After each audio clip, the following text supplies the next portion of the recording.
Cinema industry వైపు వెళ్ళాలనుకుంటున్నారా? మీకు మేమున్నాం. వెంటనే కాల్ చేయండి. నమస్తే సుమన్ టీవీ ప్రేక్షకులకు దసరా శుభాకాంక్షలు. నమస్తే కామేశ్వరి గారు. నమస్కారం అండి.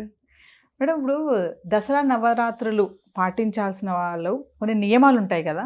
చాలామంది అంటే మేము 9 రోజులు చేయలేము పూజ, మరి 4 రోజులు 3 రోజులు చేయొచ్చా, 9 రోజులు ఖచ్చితంగా చెయ్యాలా, ఇంకా కొన్ని డౌట్స్ ఉన్నాయి కొంతమందికి. అసలు అది నియమాలు ఏముంటాయి మేడం ఈ నవరాత్రులు చేయాలి అంటే? నవరాత్రుల నియమాల్లో ముఖ్యంగా మనం చెప్పుకునేది శుచి, శుభ్రత. నియమము అంటేనే డిసిప్లిన్ ఫస్ట్ కదా. డిసిప్లిన్ అనేది ఎవరో ఎదుటి వాళ్ళు మనకు చెప్తే మనం ఫాలో అయ్యేది కాదు. మనమే డిసైడ్ చేసుకోవాలి. నేను ఈ విధంగా ఉండాలి అంటే ఆ నియమాన్ని మనమే నిర్ణయించుకోవాలి. సూర్యోదయాత్ పూర్వమే నిద్ర లేవాలి, శుభ్రంగా స్నానం చేయాలి, పూజ చేసుకోవాలి, అమ్మవారికి నైవేద్యం వండి పెట్టాలి, మంచి మనసుతో ఉండాలి. ముఖ్యమైన నియమం మంచి మనసు, మంచి ఆలోచనలతో ఉండాలి. ఎంత మంచి ఆలోచనలు అంటే కోపం తెచ్చుకోవడము, విసుగుపడ్డము, ఇలాంటివన్నీ ఉండకూడదు, ఎప్పుడూ ఉండకూడదు. అంటే నియమంలో కనీసం ఈ 9 రోజులు మనము ఆచరిస్తున్నాము అంటే ఈ 9 రోజులు ఖచ్చితంగా ఈ నియమాలు పాటించాలి. తర్వాత బ్రహ్మచర్యం పాటించాలి. ఎవరైనా సరే, ఆడవాళ్ళైనా మగవాళ్ళైనా బ్రహ్మచర్యం పాటించాలి. మనం ఇంతకుముందే చెప్పుకున్నాం, దేవీ నవరాత్రులు ఇవి. అమ్మవారు చాలా శక్తివంతంగా ఉంటారు. అమ్మవారు ప్రతి చోట ఉంటారు. మొత్తం ఇలా సర్వవ్యాపి అయి ఉంటుంది అమ్మవారు. కాబట్టి మనం ఎంతో జాగ్రత్తగా, అంటే ఏదో మనం భయపెడుతున్నామని కాదు, మనం డిసిప్లిన్గా ఉండాలని చెప్తున్నాను అంతే. నేను కొన్ని నియమాలు ఉంటాయి ఖచ్చితంగా, ఇవన్నీ నియమాలేనండి.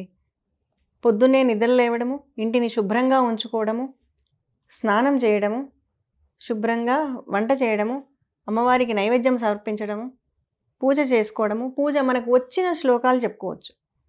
మామూలుగా అయితే అమ్మవారికి లలితా సహస్రనామం చెప్తారు, చండీ సప్తశతి చెప్తారు. చండీ సప్తశతి అనేది అందరూ చెప్పకూడదు. ఎవరంటే వాళ్ళు బుక్ ఉంది కదా అని చెప్పొద్దండి. దానికి పురోహితుడిని పిలిపించుకోండి, వాళ్ళ ద్వారా చెప్పించుకోండి. లేదు మీకు చెప్పాలని ఉంది, మీకేదో లలితా సహస్రనామం కూడా సరిగ్గా రాదు, చెప్పుకోవాలని ఉంది, టేప్ రికార్డ్ ఆడియో పెట్టుకోండి. ఎంతమందో చెప్పిన ఉన్నాయి కదా.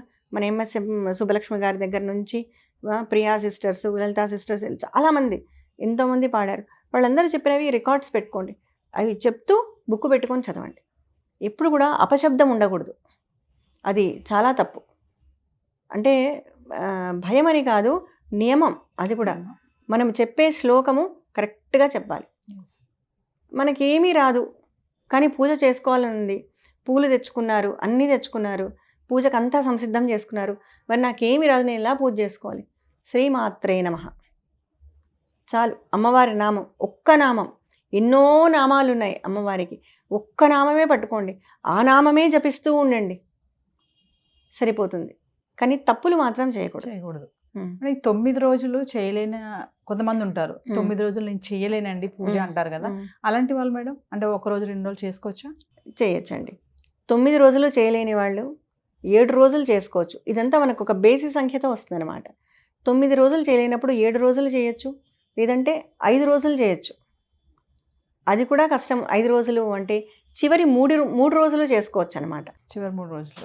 ఓకే. సప్తమి, అష్టమి, నవమి, ఈ 3 రోజులు కూడా మనము చేసుకోవచ్చు.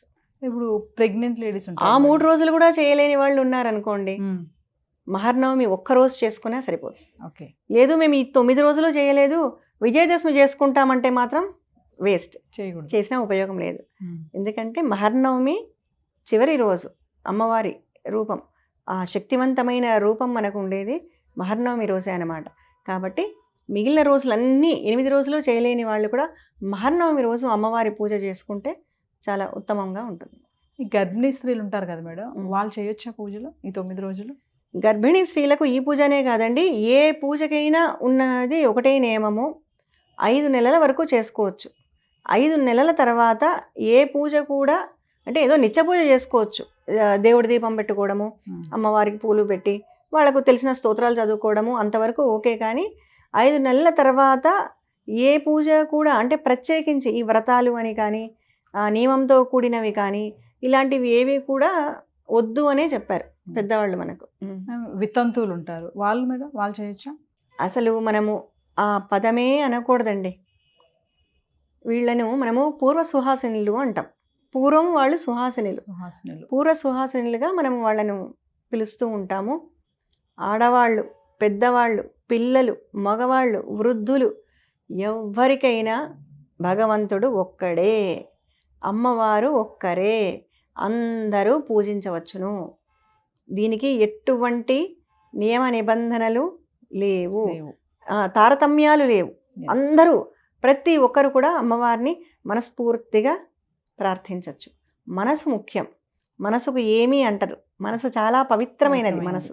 మేడం ఈ నవరాత్రులు చేసేటప్పుడు స్టార్ట్ చేశారు, మధ్యలో పీరియడ్స్ వస్తాయి కదా, అప్పుడు ఏంటి మేడం అంటే మరి కంటిన్యూ చేయొచ్చా చేయకూడదా, వస్తే ఏంటి మరి అనే డౌట్స్ కూడా చాలా మందికి ఉన్నాయి.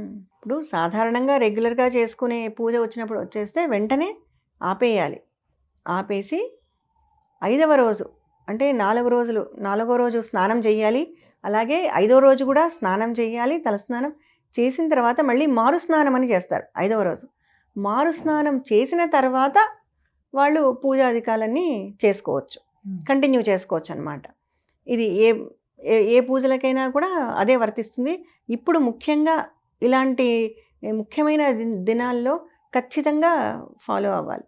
లేదు ఇంట్లో ఎవరైనా చాలా గొప్పగా కలశ స్థాపన చేసుకొని చాలా పెద్దగా చేసుకుంటున్నారు పూజ, అప్పుడు ఇలాంటి ఇబ్బంది కలిగింది, అప్పుడు పక్కకుండి ఎవరైనా బయట నుంచి పురోహితుడినో ఎవరినైనా పిలిపించి వాళ్ళ చేత, అంటే అయ్యో పూజ ఆగిపోతుంది మా ఇంట్లో ఎలా అనే భయం లేకుండా వాళ్ళ ద్వారా పూజను కొనసాగించవచ్చు. కలశం అన్నారు కదా మేడం, మరి కలశం యొక్క ఇంపార్టెన్స్ ఏంటి మేడం? కొంతమంది కలశం పెట్టకుండా కూడా చేయొచ్చా పూజ అని అడుగుతున్నారు, పెట్టే చేయాలా కలశము అంటే దాని యొక్క ఇంపార్టెన్స్ ఏంటి మేడం? అది వాళ్ళ ఇష్టం అండి. అంటే ముఖ్యంగా మనం ఏం చేస్తామంటే వాళ్ళ ఇంట్లో ఆచారం ఉండాలి. ఇలాంటివన్నీ చేసుకునేటప్పుడు ఆడవాళ్ళకు ముఖ్యంగా అంటే ఇంటి ఆచారం ఉందా లేదా, వాళ్ళ అత్తమామల్ని అడిగి కనుక్కోవాలి మన ఇంట్లో ఆచారం ఉందా. ఆచారం ఉంది అంటే కలశ స్థాపన చేయొచ్చు. ఒక్కసారి కలశ స్థాపన చేశారు అంటే దానికి కట్టుబడి ఉండాలి. అదే కలశ స్థాపన అండి.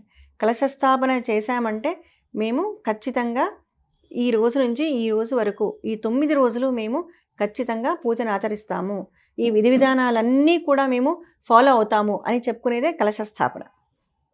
ఈ కలశం ఎలా చేయాలి, ఎవరు పెట్టాలి? ఒకవేళ మీ ఇంట్లో పద్ధతి లేదని మీ ఇంట్లో పెద్దవాళ్ళు చెప్పారనుకోండి, కలశం పెట్టద్దు. ఒక కలశ స్థాపన ఎలా చేయాలి అనేది ఇప్పుడు చాలామంది క్వశ్చన్. ఆ కలశంలో ఏం వేయాలి, కలశానికి ఏది వాడాలి? బంగారు, వెండి, ఇత్తడి, రాగి, లేదు అంటే మట్టితో చేసిన ఒక కలశాన్నైనా మనం పెట్టుకోవచ్చు. అంటే చెంబు, కలశం అంటేనే చెంబు. ఇంకా ఈ కలశంలో ఏం వేయాలి? కలశంలో నీళ్లు వేయచ్చు, జలం వేస్తే ఉత్తమం. కొందరు బియ్యం కూడా వేస్తారు, జలం అయితే ఉత్తమం. ఆ జలంలో ఏం వేయాలి? పసుపు, కుంకుమ, గంధము, అక్షతలు వేస్తాము. అలాగే పంచపల్లవులు అని వేస్తాం. ఈ పంచపల్లవులు అంటే మా మే రాజు, ఈ 5 ఉండాలి. మామిడి, మర్రి, మేడి, రావి, జువి, ఈ 5టిని మనము పంచపల్లవులు అంటాం. ఈ 5ను కూడా కలశంలో వేసి తర్వాత దాని మీద కొబ్బరికాయ పెట్టి, కావాలి అంటే దాని మీద ఒక రవిక బట్ట కూడా పెడతామన్నమాట. ఇది కలశం, కలశ స్థాపన అంటాం. అలాగే ఈ కలశానికి సూత్రవేష్టనము అని చేస్తారు. అంటే తెల్లని దారంతో కలశానికి దారం చుడతారనమాట. అంటే ఏం జరుగుతోంది ఇక్కడ? ప్రాణప్రతిష్ఠ, అమ్మవారి ప్రాణప్రతిష్ఠ జరుగుతోంది. అమ్మవారిని మనం ఆ కలశంలోకి ఆహ్వానిస్తున్నాం, ఆ కలశ జలంలోకి అమ్మవారిని ఆహ్వానిస్తున్నాం కదా. కాబట్టి ఆ సూత్రవేష్టనము అనేది ఏంటంటే ఆ దారము అమ్మవారి నాడులుగా మనము భావిస్తాం. అమ్మవారి నాడులు అంటే అమ్మవారు తన ప్రాణంతో ఉంది అనే విధంగా అమ్మవారిని భావించుకొని మన ఇంట్లో తిష్ట వేసుకొని కూర్చుంది అమ్మవారు కలశ రూపంలో, అక్కడే ఉంది అమ్మవారు. మన ఇంట్లో ఉందంటే మనం ఎంత జాగ్రత్తగా ఉండాలి, మన వాక్కు ఎంత జాగ్రత్తగా ఉండాలి, మన ఆలోచనలు ఎంత జాగ్రత్తగా ఉండాలి, మన చేష్టలు ఎంత జాగ్రత్తగా ఉండాలి. ఇవేనమాట విధి విధానాలు అంటే. చాలా నియమాలు ఉన్నాయి మేడం. ఎవరైనా ఇంట్లో పిలుస్తారు, భర్తకు ఆకలి అవుతూ ఉంటుంది, పిల్లలకు ఆకలి అవుతూ ఉంటుంది, వాళ్ళని తిట్టకూడదు మనం. పాడుపీడ వీళ్ళు ఉన్నారు, వీళ్ళ వల్ల నేను సరిగ్గా పూజ చేసుకోలేకపోతున్నాను అని అనకూడదు. వాళ్ళందరూ కూడా దైవ సమానులు మనకు. అందరినీ పొరపాటున కూడా మన నోట్లో నుంచి ఏది కూడా అపభ్రంశమైన మాటలు రాకూడదు. మంచి మాటలే పలకాలి. పోట్లాడుకోవడాలు, తిట్టుకోవడాలు, అరుచుకోవడాలు, ఈరోజు సరిగ్గా కాలేదు అంటే ఆ పని హడావిడి, అనవసరంగా హడావిడి పెట్టేసుకొని విసుగొడిపోతూ ఉంటారనమాట. ఇలా విసుగుపడ్డాలు ఇలాంటివి ఏవీ చేయకూడదు. నియమాలు ఖచ్చితంగా పాటించాలి. అంటే 9 రోజులు 9 రోజులు ఖచ్చితంగా పాటించాలి. అలా నియమాలు పాటించే ఇది ఉంటేనే కలశ స్థాపన ఇంట్లో చేసుకోండి. లేదు మేము నియమాలు పాటించలేమండి, మేము మా ఇష్టం వచ్చినప్పుడు లేస్తాం, మా ఇష్టం వచ్చిన విధంగా ఉంటాము, మాకు కుదరదు అంటే ఒకరోజు చేసి ఒకరోజు చేయకుండా, ఇలాంటివన్నీ చేయకుండా రోజు నిత్య పూజలాగా చేసుకొని అమ్మవారికి దండం పెట్టుకొని, ఎన్నో గుళ్ళల్లో అంతా బయట బ్రహ్మాండంగా జరుగుతుంటాయి హోమాలు, కుంకుమార్చనలు, అక్కడ పోయి పార్టిసిపేట్ చేయండి. అక్కడ హాయిగా టెంపుల్లో కూర్చొని అందరితో కలిసి కుంకుమార్చన చేసుకోవచ్చు. సాయంకాలం పూట మఠాలలో జరుగుతుంటాయి, ప్రతి గుళ్ళో జరుగుతుంది. అందులోనూ మనకు ఇక్కడ హైదరాబాద్లో అయితే ప్రతి గుళ్ళో మొత్తం అంతా అమ్మవారే కనిపిస్తూ ఉంటుంది. రష్ ఉంటాయి, అందరూ అక్కడే ఉంటారు. ప్రశాంతంగా వెళ్ళి టెంపుల్లో అమ్మవారిని దర్శనం చేసుకొని అక్కడ వాళ్ళు చేసే అన్ని రకాల కైంకర్యాలు, అన్ని పూజల్లో కూడా మనం పాల్గొని అవన్నీ చూసి తరించి ఆనందించి ప్రసాదం కూడా తీసుకొని ఇంటికి రావచ్చు. నమస్తే. నమస్తే.